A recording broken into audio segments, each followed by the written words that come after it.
It is the rainiest, coldest day we've had so far in New York, and it's barely November. It's about to be, yeah. Yeah. It is one of those days. It is like an actual, like, chilly, rainy October day. I know you love Stunning. it. I'm cold to death. Even though it betrayed me and now my jeans are all soaking wet, I know. I'm still here for it. All right, good.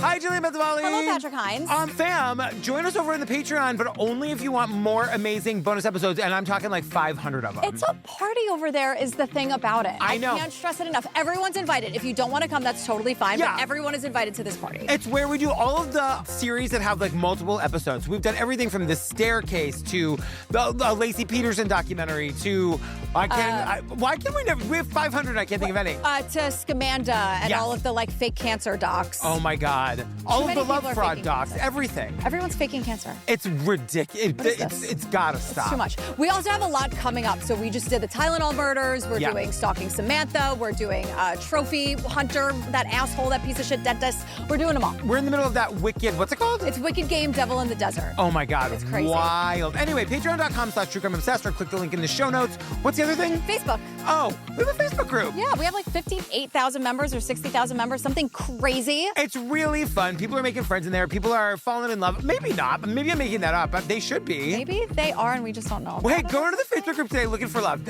Do it for me. Tell me if there's ever been a love connection. Oh my God. Wouldn't that be amazing? Yes. Girl, what are we talking about today? Okay, welcome to a bonus episode. This is our 19th bonus episode of the year. This is a series called Sin City Murders, Season 1, Episode 1. The episode is called Vanishing of a Showgirl. Debbie's main goal and dream was to dance in shows in Vegas. Fantasy was her big break and what she really wanted to do.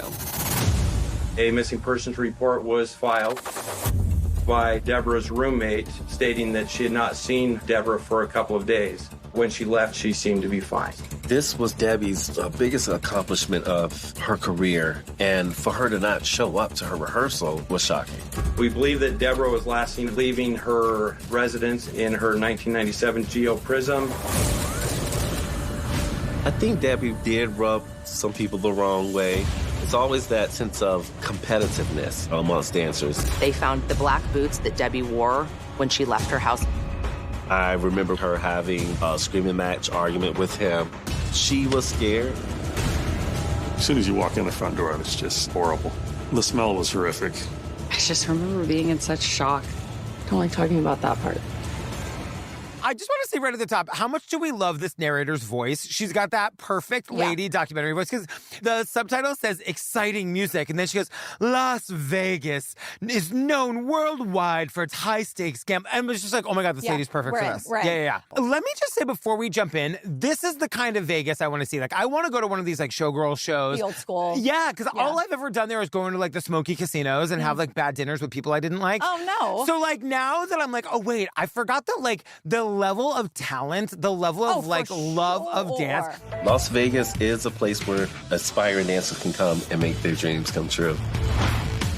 Dance training and the etiquette in which Vegas showgirls and dancers are held to is very hard. Keeping a size 0 to 2 and standing in 6-inch heels, it's definitely difficult. Vegas is no joke, and it's not for the weak in terms of if you're a performer, if you want to, you got to work hard to succeed in Vegas. And Debbie Flores-Narvaez, our victim, did exactly that. She worked her ass off. One of her friends tells us you had to stay a size 0 to 2 and dance in 6-inch heels. Like, oh my God. Yeah, it's like, it's a very, very hard gig. Like, they tell us about the legendary showgirls, right? Like, lots of dancers go to Vegas looking for jobs. And it's a very, very hard gig. It's like impossible standards, like staying, 0 to 2 and whatever. It's horrible. You think about like entertainment capitals of the United States. You think of like New York and LA. I always forget about like these women are like technicians. These people, these men and women, whatever, they are technicians of dance. Don't sleep on Vegas when it comes to performing, for sure. True. Also, most of the shows are only like an hour, so you can get like back out to dinner like ASAP. You know what I mean? Yeah. They know. They know their audience. The thing about Vegas, it knows exactly what it is, and it knows exactly who you are if you're going there. Totally. Right. We learned that one of the longest running must-see shows in Vegas is called Fantasy. It's at the Luxor. It's a burlesque show geared towards the sensuality of women, but it's tastefully done. And I'm like, how have I not seen the show 10 million times? Honest to God. Next time I go to Vegas, I'm going to the show. How is Showgirls the only Vegas dance movie ever to be made? I know. You know what I mean? It's perfect. And it is. I love that Elizabeth Berkley is owning it now. She's going to conventions for it and I saw her. stuff. She looks amazing. She looks so good. Here's the thing about fantasy. If you book this gig, you've hit the jackpot, no pun intended. Truly. I mean, honestly. It's the hardest job as a dancer to get in Vegas. Yeah, and so Debbie was a dancer in this show. Yeah. And we meet two of her friends, Dion and Devin. And Dion says that he knows Debbie because they also work together in the Las Vegas entertainment community. She was incredibly hardworking. She went out to Vegas with a purpose. Yeah. And she worked super hard, and she made that purpose come true. And we will learn in a minute, she did not start early as a dancer. You know what I mean? You hear oh, I've been dancing since I'm 4. Yeah. Not really the case, because she was doing other amazing things. I cannot wait. Girl, Pretty Litter is back. You just said it. Give us our monthly macaroni update. Macaroni is great. Macaroni is my best friend's cat. And let me tell you, the minute she got a cat, I was like, you also have to get Pretty Litter. Yeah, I thought you were going to say Macaroni was your best friend. I was like, I love that for you. Yeah, well, we have a special relationship. Listen, you all know this. Pretty Litter helps monitor your cat's health by testing acidity and alkalinity levels and the visible presence of blood in your cat's urine. What they're saying is, if something is wrong, the Pretty Litter turns another color, and then you need to take your cat to the vet because they can't talk to you. Yeah, so Pretty Litter's crystals are safe for cats and people. Yeah. They change color. They detect early signs of potential illness, like urinary tract infections and kidney issues. Yeah. Again, all those things that the cats can't talk about. Literally, it also ships free right to your door, so no more heavy bags to carry, no more last-minute store runs. That, for me, was always the worst part. They're so heavy. They're so heavy. But now they bring it right to your door. Yeah, so you don't have to worry about that. And also, let me tell you, your guests are going to thank you for this. Ugh. They have advanced odor control, which means that your home smells like a home. Yes. And not a litter box. Because I'm telling you, it's no shade, but everyone gets nose blind. It's true. Everybody. So fam, right now, try your first bag for just $14.99 and get a free cat toy at prettylitter.com/TCO. That's prettylitter.com/TCO to get your first bag for just $14.99. prettylitter.com/TCO. Tell them the rules. Pretty Litter cannot detect every feline health issue or prevent or diagnose diseases. I love your rules voice. A diagnosis can only come from a licensed veterinarian. Terms and conditions apply. See site for details. Nailed it. It's my gentle parenting voice. So Devin, her other friend, is here. They met go-go dancing at a nightclub called Hayes. Mm-hmm. And she says, Debbie was a ball of fire. We loved to party and we loved to dance. She was the most loving and funny. A little saucy. Definitely a little saucy. What I would call it is passion. Call it passion. Yes. She knows what she wants and she goes for it. We love that. So Debbie really, really, really wanted to be in fantasy. That was why she went there. It was her goal. She worked super hard. She books it, and she's not in the ensemble. She's a starring role, and it's what she wanted. And some people love the ensemble and they want to do that for the rest of their careers. That was not Debbie. Well, and the other thing we'll learn in a minute is that not only did she book a starring role, she choreographed it herself, and she got Cisco. I'm going to tell you something about Cisco later. Is it good or bad? It's crazy. Oh, it's okay. It's a cool music nerd thing. Oh my God. Yeah. But it's that amazing thing where not only is she the star of the show, but she got this incredibly famous person to come and do the music. Right. So the night before her debut, Debbie is a no call, no show. She doesn't show up to her final rehearsal. For a couple of things. The final rehearsal was at midnight. I'm telling you, Vegas is not for the weak. It is not for me. Not for the weak. I am the weak in this situation. Rehearsal at midnight. They're working all day. Yeah. And it's the only time to do it. And you get up and do it all again tomorrow. It is serious. But also, the fact that she was a no-call, no-show at her final, something is seriously, dreadfully wrong. Yeah. So this is where they tell us, this sort of because this is the biggest week in her career to date. Yeah. Especially because this big reveal, I was like, what? She had choreographed a dance and partnered with an R&B singer at the time named Cisco. This was supposed to be her debut. It was a really important night for her. Cisco was in Drew Hill, and then after that made the thong song in 2000. It was the biggest thing in the world. Oh, my God. This is so annoying. Look it up. It's actually cool. The thong song has a really... How does it go? Well, the beginning is bum, bum, bum, bum, bum, that string section, which was inspired by Eleanor Rigby. Oh, my God. It's inspired by a Wes Montgomery cover of Eleanor Rigby. But he was like, I kind of want those strings to sound like Eleanor Rigby, but I want to do a new spin on it. So we got all of these amazing producers and musicians to help him do the Eleanor Rigby strings. Oh, my God. In the thong song, like she's got dumps like a truck. Oh, that's what it is. Okay, yeah. It's funny, like the Eleanor Rigsby thing. If you see the look on my face, I'm pretending to know what that is. I don't know. I feel like I should. And then he has that big like, whoa. It's this thong song. The song is ridiculous. On its face, it's ridiculous, but the musicianship of it is actually very cool and interesting. Look it up. And he's incredibly famous. So, like, the fact that, like, how did Debbie get to him? Like, Debbie is about to be a major star. So the no call, no show is extra, extra suspicious. Yeah. So it's December 13th, 2010. And, like, everybody at the Luxor, where she's supposed to be for rehearsal, knows that this is a problem. So the producer calls the cops. And she's like, she's not here. There's a problem. And the cops are like, oh, we're going to do nothing. She's probably fine. It hasn't been long enough for you to worry. The context of this doesn't matter. Who's Cisco? I don't care. It's 5:01. I'm done. I know. It's been a minute since we've heard that it's not like you have to wait 48 hours to make an official. They keep saying official and non-official missing persons. And they're not listening to the context. Yes. And I think what they're thinking is like, oh, she's a showgirl in Vegas. She's probably out. Oh, she overslept. Oh, she whatever. Like making every excuse in the book to not. And all of her friends and coworkers are like, no, you don't understand. Yeah. She was on the precipice of something. This was no. You like, please just give a shit. And they were like, no. Yeah. So the next night, Debbie has still not shown up anywhere. And her roommate decides to make moves themselves. And she files a missing persons report. And we hear it. We hear that 911 call. And the cops get to Debbie's apartment. They interview the roommate. They say there's no signs of foul play. And they only get a little bit of information. Like the night that Debbie vanished, she and her roommate were hanging out at the apartment. They both left around 6 o'clock. And they went their separate ways. And the roommate tells her Debbie had gone to her ex-boyfriend, Jason Griffith's house. Debbie went over to Jason so that the two of them could hang out, that they would spend time watching TV, and that they were just going to spend some time together as friends. Debbie was going to hang out with her ex-boyfriend, a guy named Jason Griffiths. I'm not calling him by his nickname. No, but we'll say it for a second. Yeah. Like, I'm sure he thinks it's so cool. But that's why I'm not going to, I almost texted you today. I'm like, I'm not calling him this. Yeah, no, I'm not going to call him that. Like, for the remainder? Exactly, no. yeah. But so the plan was that they were going to hang out as friends. They were going to, like, watch TV and keep it pretty innocent. That's what the roommate says, right? And she's got rehearsal at midnight. Like, oh my, she's got to stay awake another 6 hours and go rehearse with Cisco. Girl, you can't get cozy on the couch. No! You got to keep it moving. You got to keep those jeans on, those real pants on. You can't slow down for a second. Debbie, 6 p.m. is nap o'clock. If you got rehearsal at midnight, I can only imagine it's going to be like the sexiest, fieriest dance number ever done. You got to keep it going. Oh. So Jason the ex goes by Blue. Shut up. He was a dancer at the Love Show at the Mirage, which is the Beatles Cirque du Soleil show. Can I just say something? Please. I understand, full stop, that doing Cirque du Soleil is like an amazing feat that I could never do. I know it takes a lot of work.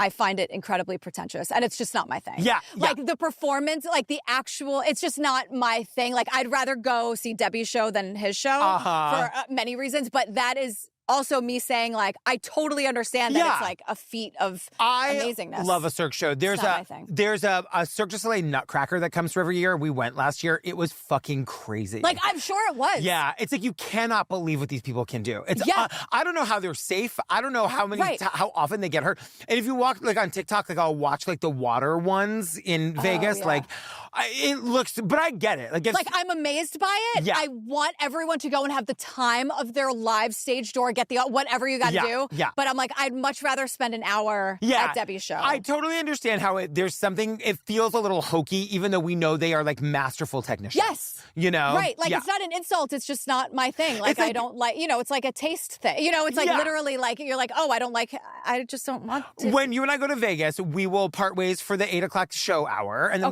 we'll meet up back at the bar after. You're not coming to the Showgirl? Can you see it twice? Because I kind of like to go to the show. Yes, of course. And we got to go see Drag Race. That is like literally a reason to go. It's so good. Did you see it? Of course. Oh my God. It is so good. And you never know who you're going to get. It's really good. Oh my God. All right, we're going to Vegas. Okay. We're planning a trip. Yes. So the cops talk to this ex-boyfriend, whatever. Jason, and he says, Debbie did stop by last night, but she never got out of the car. We had a short conversation, but she said that her plans had changed and she had to meet some friends. And the last he saw her was around 6:30, 7 o'clock at night on the 12th. my plans have changed, and she didn't even get out of the car to tell him this. He, like, drops the most suspicious piece of information because he literally, like, the cops don't even ask. He's like, oh, but by the way, she's suicidal. Just letting you know she's suicidal. This might be something, says the ex. You know, she said, I'm so stressed I could jump off a bridge. So, I mean, take that. I haven't seen her, but yeah. She might have jumped off a bridge. Just you let me know. It's but like, no, then man. we learn this insane fact that suicide is apparently incredibly common in Vegas. And they say, quote, people will drive their cars out into the desert and then we never find them. And I was like, did you look? Because how hard can it be to find a car It's in not the like desert? hiding behind anything. It's kind of open space. Like you get in a helicopter and you at least fly around. Like if there's just like so many people who have died by suicide who are like out in their cars and I feel like you could find those. Yeah, they were Not implying hard. that they don't find the bodies or that just they like never come back. He literally said they drive out to the desert in their cars and we never find them. Excuse me? Then you're not looking. doing your job. Yeah, that's all. Right? It seemed like a very odd thing. That seems like a really big misspeak. Yes. Because that can't be what you mean. That can't be what is happening. That can't be what you mean. I agree. But anyway, so the cops are reaching out to her friends and family to like get some information on, quote, her emotional well-being. And everyone is like, I'm sorry, what? She couldn't have been doing any better. No. She choreographed this like hot ass dance with Cisco. She's about to have the best day of her career. Her absolute dream is about to come true. Was she stressed? Probably. Maybe not. Who cares? But like, no, she was doing awesome. And they're all saying like she was primed for this level of attention. She was like ready for all of this shit, the pressure. That's the word I was looking for. And something tells me she knows how to handle pressure because we learned Debbie is a powerhouse. Oh my God. She was born in Puerto Rico. Her family moved to Baltimore. Interestingly, she didn't start out in life with her professional career trying to be a dancer. I was blown away by the fact that not only had she been a Redskin cheerleader, she'd also gotten her law degree, and she also, on top of that, had an MBA in finance. Debbie can hang, ex-boyfriend idiot Jason. Yeah. Don't worry about her. But that's what I'm saying. Like, she moved to Vegas at 30 to become a dancer. Like, people moved to Vegas at 16 to become dancers. And within a year, she got the gig that everybody wants. With Cisco. Come on. And by the way, none of the dancers killed her. Can we skip that part? I know. They really want to make it seem like... They're like, well, maybe she got too famous too fast. And like, maybe jealousy is a hell of a thing. Just ask Ice-T. We just covered it. I guess. But, like, I love that in this example, they're like, not only did they not murder her, they were, like, making flyers and, like, circulating shit to go find her. Right. Like, the dance community was really behind this woman. Right. So the cops rule out suicide. Yeah. Debbie's been missing for 3 days, and the cops finally find some evidence that can be helpful. They find surveillance footage from Debbie's apartment building. Yeah, and it only really tells us that, like, she was wearing black boots, and it shows us that she never came home. So that's big. And it shows us what car she was in. So it was a maroon Geo Prism, a Maryland license plate, all of these details about, like, if we find any of these other things, we have found Debbie. What stood out to me there was that, like, we know she's been in Vegas for, like, less than a year. She's been in Vegas for such a short time, she hasn't even changed her license plate to a Vegas license plate. Yeah. And she fucking got her dream She's too job. busy. She did it in less than a year. She's too busy working. Working. She's not going to the DMV. No. The DMV. She's got rehearsal at midnight. You know what I mean? Are you kidding me? Oh, my God. So the dancers are trying to find Debbie because the cops are like, no one stood out to us. And they were like, yeah, we stood out because we were doing practically cartwheels down the fucking strip looking for our best friend. Yes. So the cops go back to Jason, the ex-boyfriend. He was the last person to see her. And we know sometimes these assholes want to ruin special nights for you and special events for you. And this was a very big night for her, we've been told a million times. Yes. So my mind is going like, oh, he wants to destroy it. And one other thing we didn't mention because I skipped ahead. For a missing persons investigation like this, you would check their financial records to see if they're spending money, her cell phone activity. Debbie was very prolific on her cell phone. Debbie would post on social media all the time. We saw that Debbie's activity ceased the night of December 12th. Her bank accounts haven't been touched and her phone hasn't been used since the night she went missing. Something bad happened to her. Something bad definitely happened. So the Jason and Debbie story, they started out as, quote, a young couple in love, but there were a lot of ups and downs. And by December 12th, they were just friends. Yeah, and like Jason is the ups and downs. You know what I mean? Well, right. So the cops find a red flag. I'm like, yeah, of course they do. Yeah. Jason was previously arrested for domestic violence against Debbie. Yeah, and then like Debbie's sister Celeste shows up. We see like news footage of her. She is an absolute wreck, as of course anybody would be. And she's the one who also tells the cops about another ex, a guy named Jamil, who Debbie was also really afraid of. Right.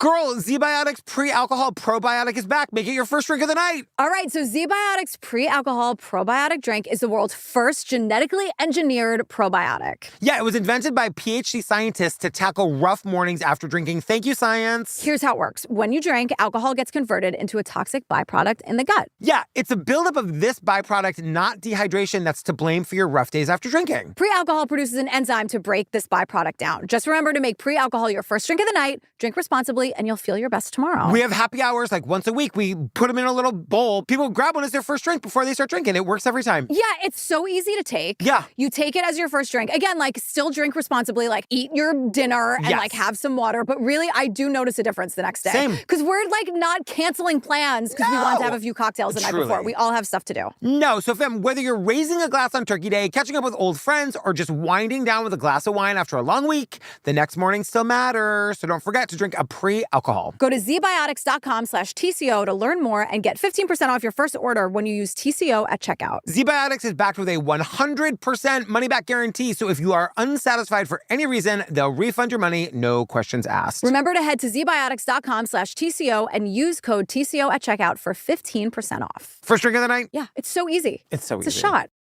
So Jamil is Debbie's ex-boyfriend from 2009. Debbie was scared of him. Debbie's friend Dion, who's here, tells us that she would get into, quote, physical altercations with him. They would have, like, screaming matches on the phone, and Dion would overhear them. And, like, what is it with these men, like, hitting and beating their girl? It's just, like, I'm not naive. I know it happens, but it is just absolutely unbelievable to me. I'm telling you, I think, what was it? We talked about something. I think it was the cat cult, when I was like, is insecurity the root of all evil? Does it really start there? And the more we talk about this, I think the answer is yes. No it question. always starts with like some person, mostly men, like being insecure. She was awesome. Yes. And like was about to like be the star of her favorite show. Did you see that lesbian Mary from the Cat Cult joined the Facebook group? How amazing is that? I love that. She's like, hi, you guys. Thanks for being so nice to me. Mary. Who's so being nice to Mary? Honestly, the leader of that cat cult. Let me have, I just want to have a conversation. Just over here for 2 seconds. Just 2 seconds. So Dion says Debbie was scared and he was concerned about this horrible relationship with Jamil. Yeah. So when the cops look into this, they learned 2 things. There were domestic violence charges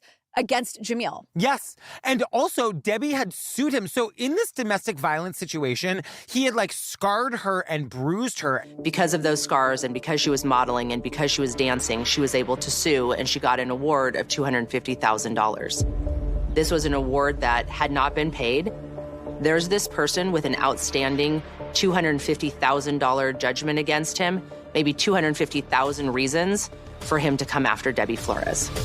Did he have 250,000 reasons to kill her? Because of course he hasn't paid it. Of course not. And I'm sure she's wanting it and asking for it. And now, like, it's a big fucking hassle to have to pay this. Like, garnish those fucking wages. Right. You know? Like, he did this, right? He did that. But then, yeah, right. Out of the blue, the cops get a call and a woman has reported an abandoned car near where she lives, and it's Debbie's car. Yeah, it's a Geoprism, and like once again, stay stupid. The car's like off to the side of the road with no license plate. It's like just super obvious, and it's parked on an angle. It's like, all right, these idiots. people are so dumb. But then I'm thinking, not that I want to know the answer, but like, what do you do with a car? Like when you kill somebody, you got to get rid of their car. What do you do with it? You do what the mob does. You have it totally destroyed. You just like set it on fire. You take it out to the desert because apparently they can't find anything out there. Let me tell you, we'll talk about this when we get to the Philly versus the mob, the whole Joey Merlino thing. Like, there are places, because someone tries to burn the car, it does not go well in that like series. those idiots in France who tried to burn their own truck at the Louvre, and it didn't work. And there's like a scratch on it. Yeah. No, you go to a place. They did this in Breaking Bad too. You just like flatten it and fucking destroy it. Isn't that what they tried to do to Teresa Halbach's car too, and like making a murderer? Probably. Yeah. Because he lived near like. He lived in like one. Yeah. Like. But I mean, a cars that apparently cars are impossible to destroy. You just take them out to the desert and you leave them there, well, and nobody can find them. Apparently, I'm not saying it's an easy way. Like the mob isn't doing it. If you know a guy, then fine, he can make it happen. But like that's the thing. There is no real easy way to get rid of a car. You just have to like park it haphazardly somewhere and hope that nobody reports it. Well, like, and also the second you take a license plate off a car, it is absolutely fucking suspicious. And they're like, idiot. Here's a red car parked weird with only one license plate. Yeah, I'm gonna notice it. And they also find her boots in the back. Like, this is obviously Debbie's car. Right. But here's what they did not find. They didn't find blood. They didn't find hair. They didn't find remnants of bleach or cleaning solutions. things that they would obviously be looking for in a missing persons investigation. No cleaning products, no bleach. So I'm like, what the hell? Yeah. So they find Jamil. He's in Baltimore, Maryland, and he has been for a while, including the time of Debbie's disappearance. So this guy is an absolute piece of shit. Yes. He did not kill He Debbie. did not do this. So let's go back to the other ex, Jason. Yeah, so Jason's from the East Coast. He's a classically trained dancer. He moves to Vegas. He meets Debbie. They would fight a lot. Yeah, there's domestic violence charges against him. Yes, and he's like a total womanizer. And we'll learn in 2 seconds that he's like also just like lying to all the women in his life about like that she's the only one. And the last person to see Debbie alive. Exactly. And the one who's like, by the way, she's suicidal. You know what I mean? And the domestic violence charge that was against him happened 2 months before Debbie goes missing. This whole, we were just friends thing. Like, no, they were still, he was still very violent. Yes. So Debbie's been missing for 10 days. The cops formally meet with this piece of shit, Jason. And he does the smart thing and brings the lawyer. Like, I feel like we never see that. We never see that. But he says, and it's just like lies on lies on lies, like, oh, we only had a casual relationship. We'd only ever been friends. Like, we never hooked up. Like, it was never romantic. But Debbie wasn't satisfied because he's just like so amazing. She was begging him. Yep, she was crazy. She wanted me. And I'm like, but I thought the story was that she was like, no, girl, I'm breaking plans with you. I'm not going to hang out with you tonight. Like, even that, it's like, girl, you can't keep your lies straight. This never works. You're never going to get away with it. If she was so obsessed with you and so crazy, she would have been in that house. But she was too busy to do it. No. But also, Jason already had a girlfriend, Anya's Rue. Yes. And according to Devin, Debbie's friend, Debbie didn't like that. Well, because this guy was giving them all the fucking runaround. Well, and that's the thing. We're going to learn in 2 seconds he was lying to both of them. Yeah. You know what I mean? Like, he's letting Debbie think that they are exclusive. Like, his story to the cops about Debbie wanting more is a lie. Like, he was the one who wanted exclusivity with all of these different women, or at least wanted these women to believe that that's what was happening. Lying and causing drama and playing. And it's not just these two women. There were other women, too. Yeah. So the cops get a warrant. They search this guy's house. We do what we call a microscopic search, looking for any biological material would tie the victim to that scene. There was no blood, nothing that would make us discern that there was a crime that had occurred in his residence. They're looking for, quote, any biological material that would tie the victim to that scene. They also speak to Jason's roommate, Louis Colombo. Are we going to talk about this guy for 10 minutes? When we get to it, they just drop him in. Louis and his girlfriend have zero information. Thanks for nothing. They know nothing. And this is not the first time I'm going to say thanks for nothing to Louis. Well, and at this point, the cops are kind of like, we don't really have anything but the car. Like, we don't have any witnesses. We don't have any evidence. Like, you would think that if Jason was the killer, there would have been blood in his house. They didn't seem to find any. There would have been blood in her car. They didn't seem to find any. So the whole press conference, hoping that like, hey, maybe she actually is alive and out there and somebody knows where she is, and or somebody out there maybe has some information and they'll come forward. So they hold this press conference on December 21st. And so 2 days after that, the cops get a call from Arizona State Police, and they learn that a body has been found on the other side of Lake Mead, which we just learned about. Yeah. This body matches the description of Debbie Flores. So the cops go out to the scene. It's 30 miles east of Vegas. The body's been burned, like clearly trying to like make the body unidentifiable. It's not Debbie. Like we learned pretty quickly, it's not Debbie. They say, quote, it's a madam of an illegal Korean brothel in Vegas. And I'm like, what, like trafficking? Like what? Like an illegal what does that mean? They seem to want to skip right past this. They do. And I'm like, okay, well, I hope everything was as okay as it could be with that case. I know. Like, did that get handed to the proper people? Authorities? Oh, who knows? We don't know. Vegas is wild. It's wild. It is. And so is Arizona, apparently. Truly, on the other side of Lake Mead. You know?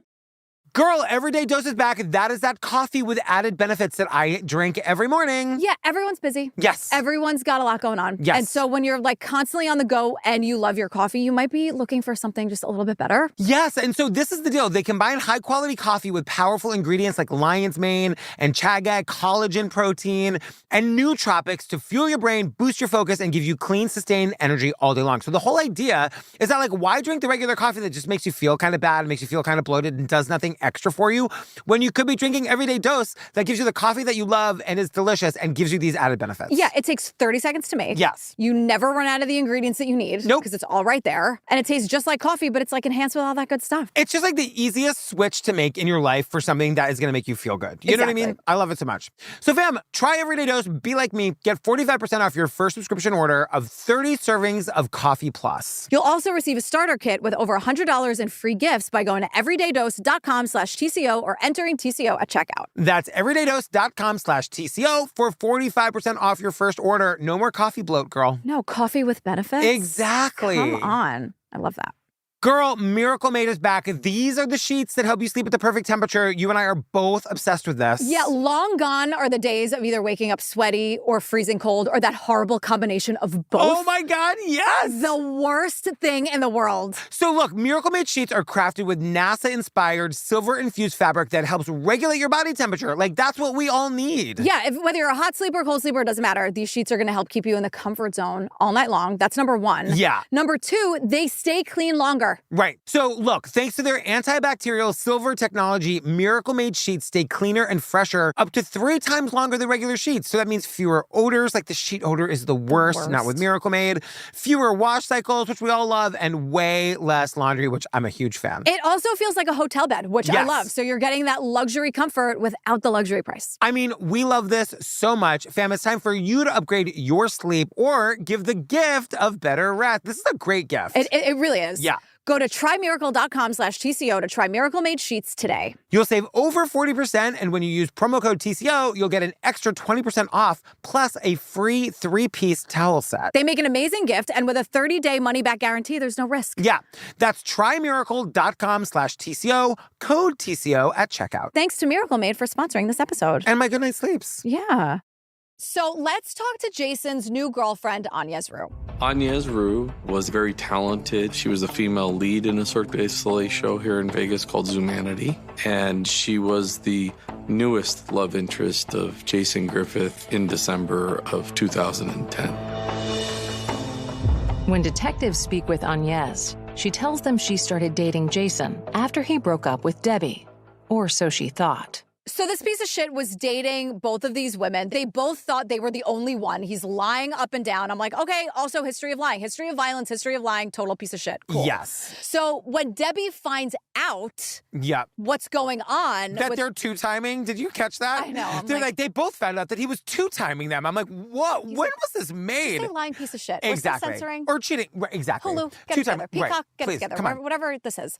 So Debbie's furious because she's like, whoa, like she's a loyalty girly. And she was like, wait, it must be the most destabilizing thing to be like, or at any time that happens where you're like, I thought my life was one thing and now it's this thing. And you have been lying to me the whole time. Like, what the fuck? But we're also told from like authorities throughout that Jason was like hooking up with every woman in all of these shows. Like, a lot of You women. would think this guy would have had like the craziest reputation. And like he's violently abusive. So I wonder how many other women he was abusing. Probably all of them in some way, emotionally. He's lying to them. Like, what a piece of shit. Yeah, to be like a straight man in this dancer world, I would imagine that he had a lot of options. God. I know. So Agnes makes There's Jason. not enough gays in this episode. There should be at least one. Maybe there's one. Maybe. We don't know. We don't know. He hasn't declared himself. Okay, I'm not stepped forward. Exactly.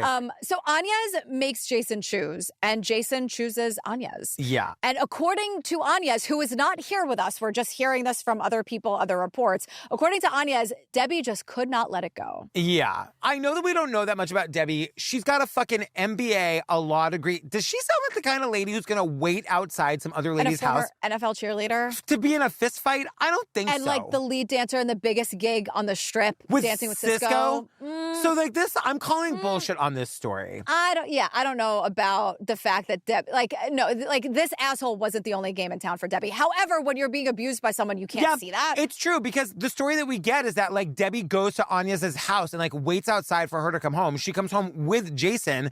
Jason and Debbie get into a yelling argument. And ultimately, Jason eventually pushes Debbie down,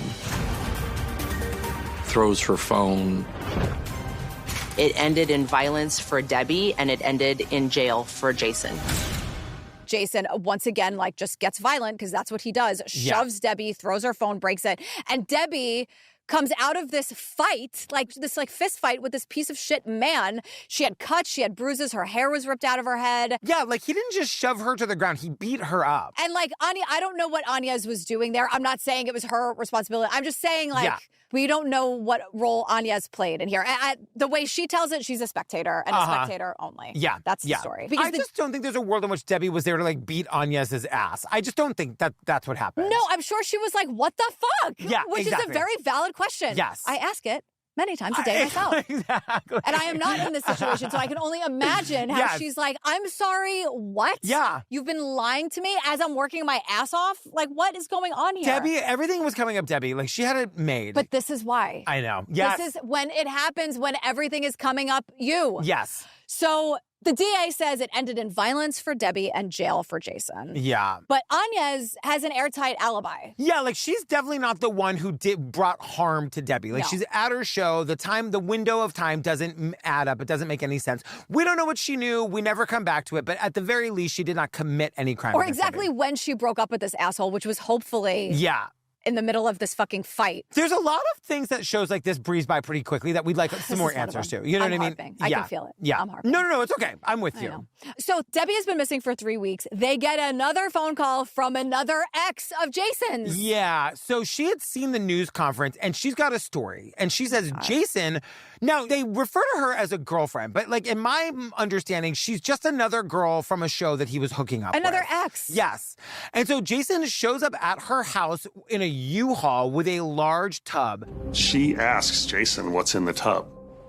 She describes Jason as hesitating. And then asking, do you really want to know what's in here? And her response is, if you were going to store it in my house, I want to know what's in there. Jason hesitated again and then said, it's Debbie. And he says, it's Debbie. Now, it is a plastic tub full of concrete.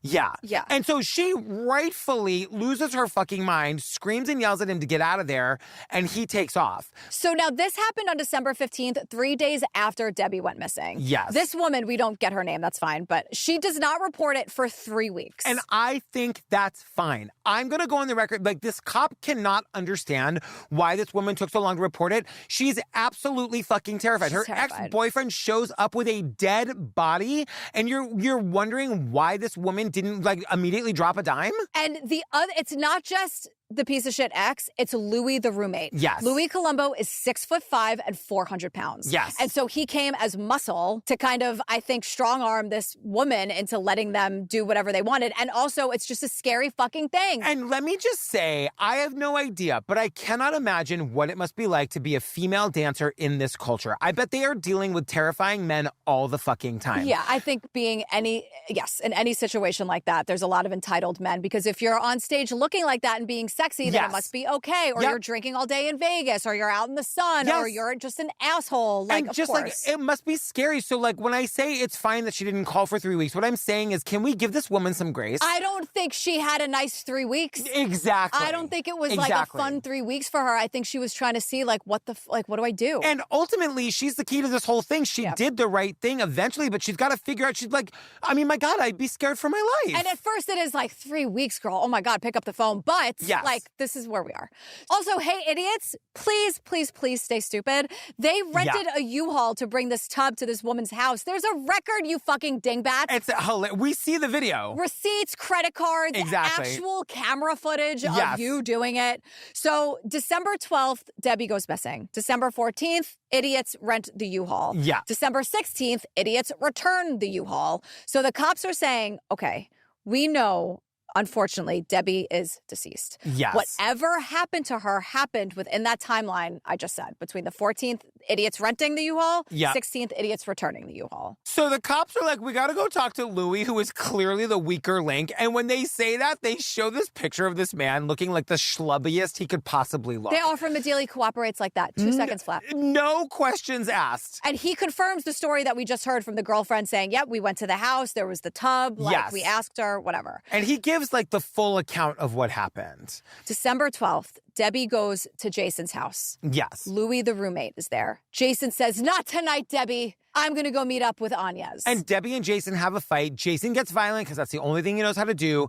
Louis says he walks in on the argument. And when he walks in, Jason actually has his hands around Debbie's throat. Louis tried to cool things off. He got Debbie to the side. He asked if she was okay. At that time, she was hoarse. She couldn't speak. And Louis waits until things have calmed down, and then he leaves.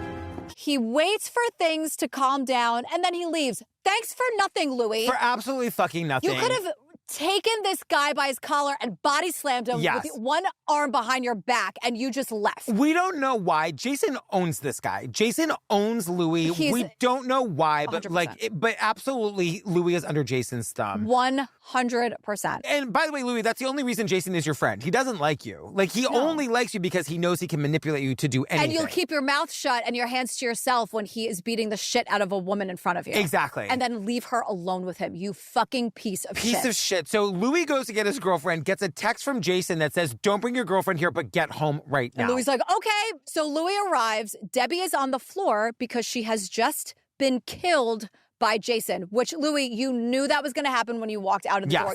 You're not that stupid. No. Nobody is. And there's a plastic bag over her head, which Jason says he did just to make sure she was dead.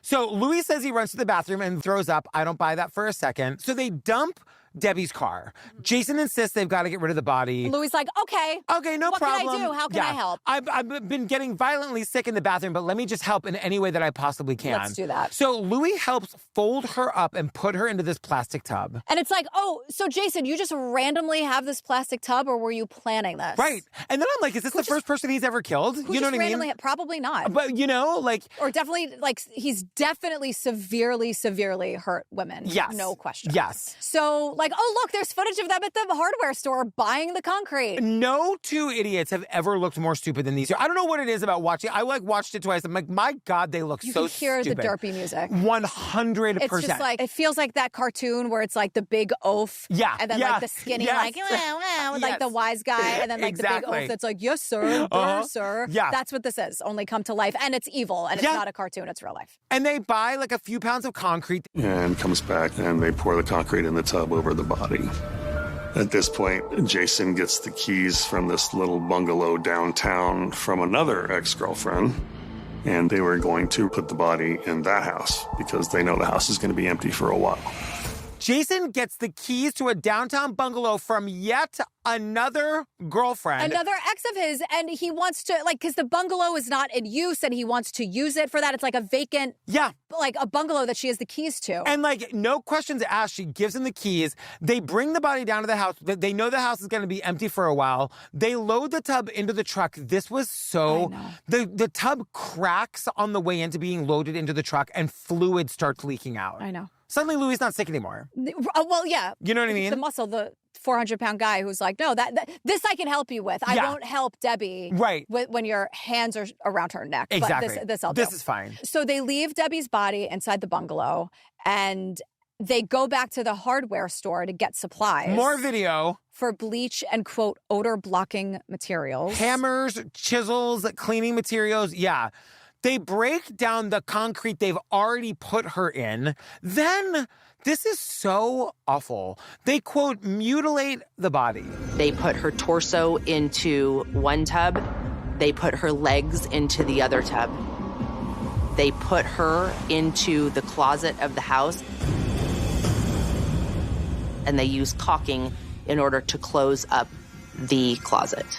To seal the closet so the odor won't come out. Now, if you're the kind of person who has the ability anywhere within the constitution of who you are to dismember a body, this is not Jason's first time doing shit like this. It can't possibly be. Yeah, this isn't something where like, oh my God, something bad happened. I snapped and she hit her head and I don't know what to do. Like, this is... He killed her, then dismembered her body. Like, that is not a thing that our brains are meant to process. No. So, like, this man has got to be wired. Like, can somebody look into this man's past and find out who else he hurt? When did this start? Like, I wonder if other women came forward. Yeah. This is not a, quote, heat of the moment. Like, no, this is... Which would be bad enough, by the way. Exactly. This is an escalation. Like, this man's past is littered with all of the hallmarks of this. Totally. Girl, cornbread is back. Look, this week we're talking about the cornbread hemp CBD gummies, which I love. I'm going to take one as soon as we're done. Yeah, things are a little crazy out in the world. Yes. You know? And so one thing that helps me unwind is the cornbread hemp CBD gummies. And I really mean that. They're on my little dining room table. Yeah. And I love having them at night. The whole thing about cornbread hemp CBD gummies, they are made to help you feel better, whether it's stress, discomfort, or just needing a little relaxation. I actually started taking these after the gym. That was like my original impetus, because I would my muscles would be sore and it would really help. There you go. Yeah. And they only use the best part of the hemp plant, the flower, for the purest and most potent CBD. Yeah. And by the way, all products are third-party lab tested and USDA organic to ensure safety and purity. Yeah. Sometimes my big thing is I'm sitting on the couch and I'm like, I feel like I'm relaxed, but then my brain is going crazy and I just need that extra little push to go into Relax-A-Town. Relax-A-Town is my favorite place to go this time of year. And so that's why I like my cornbread hemp CBD gummies. Well, listen, fam, right now, TCO listeners can save 30% off their first order. Just head to cornbreadhemp.com/TCO and use code TCO at checkout. That's cornbreadhemp.com/TCO and use code TCO. Get your relax on. You know what I mean? Yeah, I do. Okay, good. I feel seen and heard. Thank you. Good. So Louis, the roommate, brings the cops to the bungalow, and just when they're there, they're like, yep, everything he said was true, because they see everything. And we see the pictures of it. We see the way that they caulked the doors to that closet to keep it, to keep the odors out. And, what was the plan? This wasn't even Jason's house. This was, Jason's girlfriend's house that it was only going to be vacant for a little while. What are you going to do? What are you going to do? And I'm going to say, I don't want to give them any, advice or whatever, but I'm you're in Vegas. Yeah. Go into the desert. Didn't we just learn you can take a car into the desert? No one will ever find it ever again? It's weird that it doesn't seem like the heat of the moment, but this is such a stupid thing to do, which is great because now we can get the son of a bitch. But there's a part, it's I don't know. I'm not a psychopath, so I can't really relate. I was going to say this earlier in the episode. This guy's a classically trained dancer from the East Coast. He's also at the top of his profession. What on earth? I know. What on earth would possess you to throw all of that away to treat people like this? But that's the mask. You know what I mean? That's the fake shit. He just happens to be super talented, but he doesn't actually want to do that. Yeah. He doesn't really have the passion and drive to really fully succeed and make that a career because he'd rather do this. It's so crazy. So the medical examiner confirms it is the body of Debbie Flores-Narvaez. And she died by strangulation, which we know. Yeah. And so January 8th, 2011, 1 month after the disappearance, they finally hauled the killer in for questioning. And they confront him with everything that they know. It's so weird because we watch this interview and they don't tell him right away that they know everything. They're sort of playing a cat. I think they want him to admit it or whatever. Yeah. And he's like, what are you talking about? And they finally tell him that they know he did it and they put him in cuffs and that is that. Yeah, Louis told us everything. I'm sure he was finally. I'm sure he was waiting for Louis to flip. Yeah. Of course. Somewhere he knew that Louis was going to flip on him. It's unbelievable. And her friends are just absolutely shocked. I think that they knew that Jason was a piece of shit, but whoever imagines that a person who has it in you to do this? You can't ever make sense of something like that because it doesn't make any sense. Well, Dion, her friend, says it was just crazy. The fact that Debbie's passion was dance and the guy cut her legs off, I don't even know the word to describe it. It's horrible. It's horrible. And Devin says, it reminds you of what people do with trash. And Debbie was anything but that. I think I only know one person in my life who knows somebody who was murdered. And I helped them write a book 100 years ago about it.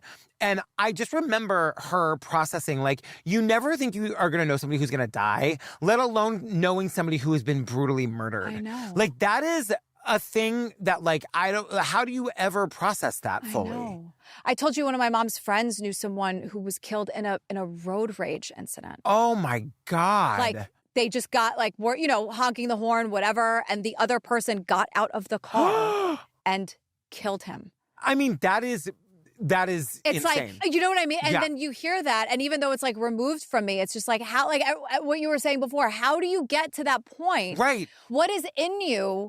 There's got to be a part of you in the moment of committing the act that knows, my life is over now too. Right? You know what I mean? Yeah. In what world? It makes no sense. So May 5th, 2014, 3 years later, Jason stands trial. His friend and roommate, Louis Colombo, makes a deal to avoid charges and becomes a key witness for the prosecution. We asked for first-degree murder, which is a premeditated and deliberate killing, because of the amount of time and the effort and the deliberation that you have to go through in order to kill a person with your bare hands. It's an intent to kill, but it lacks the premeditation and deliberation. Oh, okay, got Which is to say he was strangling her to kill her. Yeah. But he didn't think about it ahead of time. Before she came over. Which is still bullshit. Yeah, can we just put him away for the rest of his life forever? Be great. Right? Because he only gets 10 to life. And like in 2020, we're told he has his first parole hearing and they declined. I mean, obviously. Well, not obviously, but... Her friend Devin says, like, I hope he's in jail for the rest of his life because he will definitely do this again. If he hasn't already. There's no question. If he hasn't before. Yeah. Do you know what I mean? Right. I wonder if you know this. Like, if you're someone who has been abused by this person or you have proof of violence, like, could you write to the parole board and be like, because I know, I'm sure you could, right? Yeah, I mean, anybody can write to the parole board. Could any of the other women he asked to, like the owner of the bungalow or the woman that he basically, like, essentially kind of threatened to be like, can you hold this tub for me? Here's my 400-pound muscle behind me. Yeah. Like, could she speak to the parole board and be like, I'm scared for my life? When you murder somebody and then mutilate the body, you have to go to jail forever. You don't get to ever get out. Forever. You know what I mean? I feel like 10 years. I hope we're harping on the 10 years. Yes. I feel like whenever this gets across a desk, it just gets denied. Every time. Yeah. Please. Oh my God, girl, we did, what's it called? So this is Sin City Murders. This is the first episode of that series. And I liked it because, like, it ends with her friends being like, we think about her all the time, like, she's a star. Yeah. So I like that her friends were here. So we'll see what else we can do in this series. I like it, I'm into it. And that's it, we love you. Yeah, I hope you're liking these bonus episodes. We're almost done. Yeah, but for the year. we already have like the next 3 or 4 on the calendar. For next year? For next year. Fam, we're doing another 22 more bonus episodes. So we're doing 50 regular episodes next year, 22 bonus episodes, and then like Patreon every week. And God knows, and then plus the after parties that we do for not just like the series episodes. Yeah. But like there are gonna be a couple of weeks where you're gonna be like, God, it's enough already. That's too much. Like 5 pieces of content. Exactly. Well, we love it. We love I'm just saying, it's like it's never enough. It's never enough. Love it. All right, we love you. Goodbye. Bye. Stay safe, please.